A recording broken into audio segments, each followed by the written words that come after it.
La pression artérielle, pour l'ensemble des maladies vasculaires, c'est un enjeu important. Les objectifs de pression artérielle, c'est d'être vers 120 mm de mercure de pression systolique et 70 mm de mercure de pression diastolique. Dans le syndrome d'Ehlers-Danlos vasculaire, les molécules utilisées pour tous les patients, indépendamment des niveaux de pression artérielle, sont deux médicaments qui ont tendance à baisser la pression artérielle, le céliprolol, qui est un bêta-bloquant, et désormais l'irbesartan, qui est un antagoniste des récepteurs de l'angiotensine 2.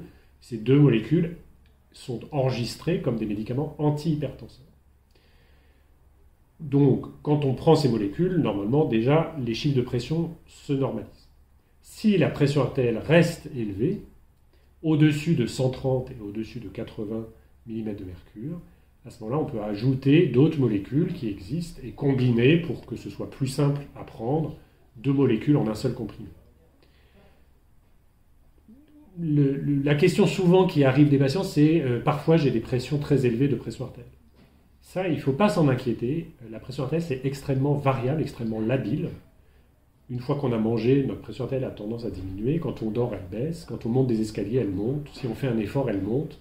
Il faut bien se rendre compte, par exemple, que les haltérophiles, quand ils poussent la barre avec les poids à 200 kg, ils montent leur pression systolique à 300, voire 350 mm de mercure.